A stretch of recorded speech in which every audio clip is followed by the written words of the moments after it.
Qu'est-ce que la mitose? La mitose correspond à l'étape de la division cellulaire chez les cellules non sexuelles des organismes eucaryotes, c'est-à-dire qui possèdent un noyau. Car les prokaryotes sont dépourvus de noyau, alors la division chez les prokaryotes se fait par scissiparité, non par mitose ou méiose. Parmi les caractéristiques de la mitose, il produit des cellules somatiques telles que spermatozoïdes et ovules, a lieu partout dans le corps. Les cellules filles sont diploïdes avec 46 chromosomes et les cellules filles sont identiques l'un à l'autre et à la cellule mère. Alors pour comprendre comment la cellule mère peut donner deux cellules filles, on va étudier ce graphique qui représente les variations de la quantité d'ADN au cours du cycle cellulaire. On observe qu'elle est constituée de 4 phases. Première phase G1 qui est une phase de croissance et prépare la réplication. Ensuite la phase G2 c'est une phase de croissance aussi et prépare la mitose.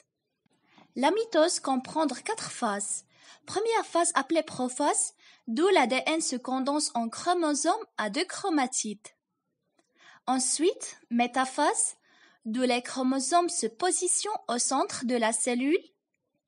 Après, anaphase, d'où les 2 chromatides de chaque chromosome se séparent, alors émigrent chacun vers le pôle opposé de la cellule.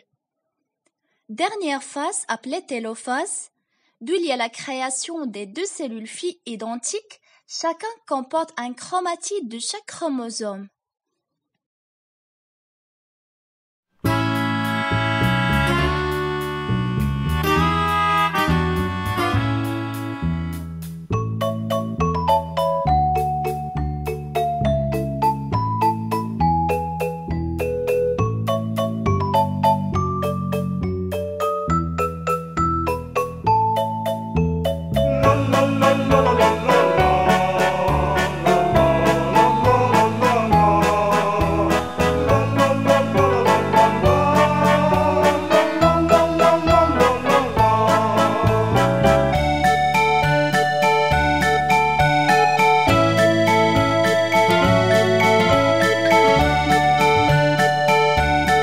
Ce qui concerne la méiose c'est la division de la cellule en 2 étapes, avec réduction de moitié du nombre de chromosomes.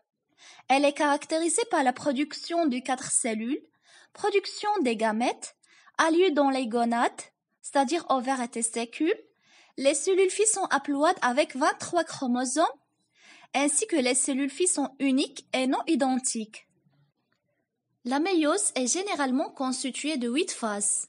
Dans la première division de la méiose, appelée aussi phase réductionnelle, elle se déroule la prophase 1, dans laquelle il y a la condensation d'ADN et l'appareillement des chromosomes homologues.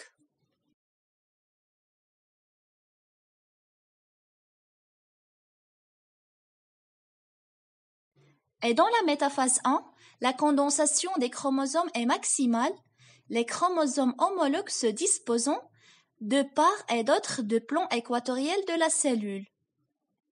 Dans l'anaphase 1, les chromosomes homologues se séparant et migrent à chaque pôle de la cellule. Il y a le passage de la cellule diploïde vers l'haploïde. Et dans le télophase 1, on obtient 2 cellules haploïdes à 2 chromatides. Maintenant, la deuxième division de la méiose, appelée aussi division équationnelle, comprend la prophase 2. Elle est presque identique à la prophase 1, mais rapide car les chromosomes ne sont pas condensés. Ensuite, dans la métaphase 2, les chromosomes se disposant dans le plan équatorial au niveau de leur centromère. L'anaphase 2, caractérisée par le clivage des centromères et migration de chaque chromatide à un pôle de la cellule. Dernière étape, le télophase 2. On obtient 4 cellules haploïdes à un chromatide.